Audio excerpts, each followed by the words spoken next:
The most detrimental effect of being pushed away from holistic thinking with the full brain into a strictly left brain thought is what is known as the suppression of the feminine. Every male and female have both feminine and masculine qualities. It has nothing to do with man or woman. These are represented by the left and right brain, yin and yang, black and white, light and dark, and most every other duality.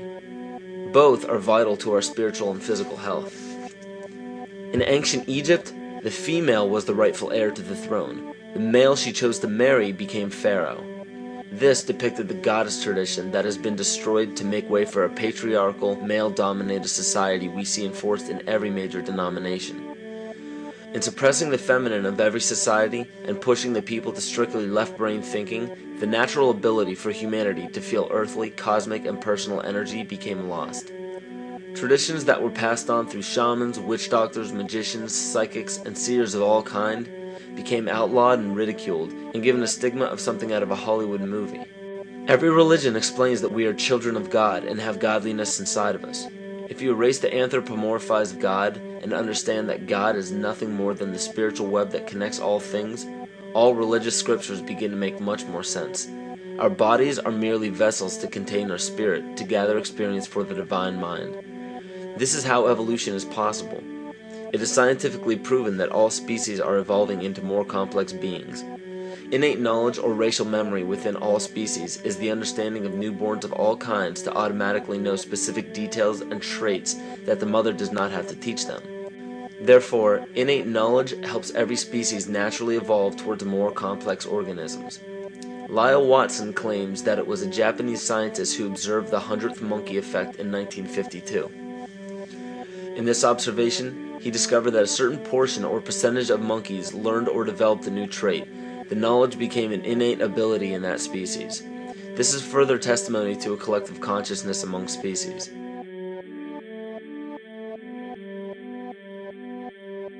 Everything in existence has a natural vibration to it, from our atoms all the way to the vastness of the universe. To show a simple connection between the earth and our bodies, take a look at our body's harmonic focal points, better known as our chakras.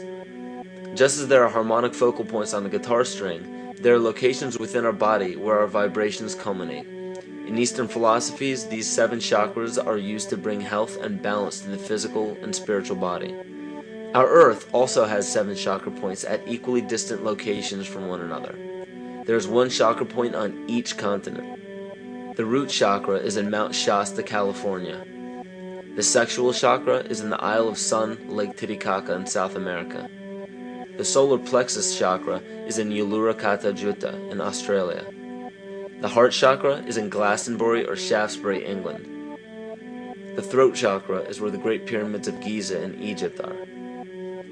The heart chakra is at Kuhe Malek Sia in Iran. And the crown chakra is at Mount Kailas in Tibet. Scientifically, this is explained because at the core of our Earth there is a molten iron crystal that resonates at approximately 7 Hz. There are energy vortexes all over the Earth where electromagnetic energy emanates. There are also several vile vortices surrounding the equator where strange anomalies occur, such as radio and compass malfunctions, as well as plane and ship disappearances. You may have heard of a few of these. So the intangible parts of our existence, such as emotions, are part of the true reality of higher consciousness.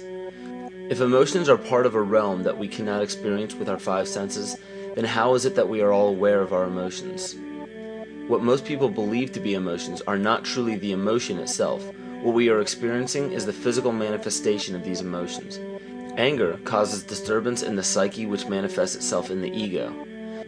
These manifestations cause the heart rate to increase, body temperature to rise, and spawn many other physical traits that signify anger. Just as music from the radio is a physical manifestation of an intangible signal, our experience of emotion is the physical manifestation of an intangible signal as well. It has been shown that our emotions have a vibratory frequency to them. Furthermore, there are only 2 emotions that humankind experiences: fear and love. All other emotions branch either directly or indirectly from these 2 emotions. Fear has a long and slow frequency vibration to it, while love has a very rapid and high frequency.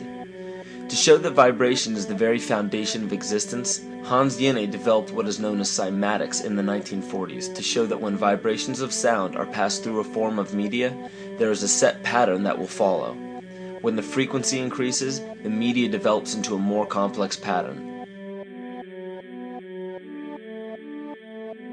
This is precisely what is happening to our Earth and to humanity. There are 64 possible codes of amino acids in our DNA structure made from 4 elements: carbon, oxygen, hydrogen, and nitrogen. By any means of logic, we should have all 64 codes activated within our DNA structure, yet we presently only have 20 active codes. And of these 64 possibilities, it appears that only 20 of these codes are turned on right now for us, the 20 amino acids. There is a switch that turns off and turns on where those coding sites lie, and that the switch for that turning off and turning on is what we call emotion. And this is the first time that we've ever seen the patterns of emotion directly physically linked to human genetic material. Well, fear is a long, slow wave of emotion. So this wave of fear is a long, slow wave and touches relatively few sites on this DNA. So an individual living in fear is limited to the number of antennae that they have available to them, whereas an individual living in the pattern of love, this is love in DNA, you can see it's a higher frequency, shorter wavelength. We have many more potential sites for coding along that genetic pattern. This information, this is amazing. This is the first time we've ever had a hard digital link between emotion and genetics.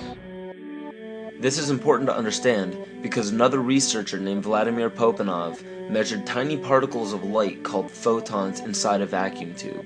The photons were scattered as expected. A sample of DNA was then entered into the vacuum tube and they measured the photons again. They found that the particles of light aligned themselves along the axis of the DNA. Then, as they removed the DNA sample, the photons remained aligned to the same form of the DNA even though no DNA was present. This is what is known as the phantom DNA experiment. Science has now bridged a very important gap between physical and ethereal, or spiritual. Our emotions directly affect the structure of our DNA, which directly shapes the physical world we experience every day.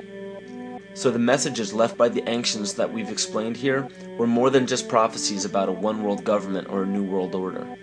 We now understand why the study of the heavenly bodies were so important. The rotation and orbit of all that makes up our universe serves as a clock to map changes and transitions. This helped the ancients understand that the change of the heavenly bodies were a mirror to the changes of all existence. December 21st, 2012 is simply a natural transition from one form of energy to the next, the transcendental evolution of man. This date is what's known as 0 point. Our sun, as well as our planet Earth, is losing its magnetic field as the Earth is slowing in its rotation. All the while, its base resonant frequency, also known as the Schumann cavity resonance, is increasing in accordance with the predictable sequence of the Fibonacci theory. At a cellular level, our bodies respond to an electromagnetic pulse. The ancients called this the sacred circuit. The cells receive this pulse from the brain, which receives its pulse from the heart, which receives its pulse from the earth. This pulse comes from the solar system, which from there comes from the galaxy, which ultimately comes from our entire universe. We literally share a pulse with all of existence. Yet another example of everything being one. For as long as scientists have been recording the Earth's pulse, it has remained at approximately 7.8 cycles per second. This was a constant fixed number until 1986 into 1987. It rapidly began increasing to about 9 cycles per second in 1996. So in one decade, it increased by about 2 cycles per second. By 2012, this pulse will be right around 13 cycles per second, just as the Fibonacci theory indicates. What does this mean for humanity? Just as cymatics has shown that higher frequencies result in more complex patterns, we are now experiencing the beginning of a major shift in both physical and spiritual vibration.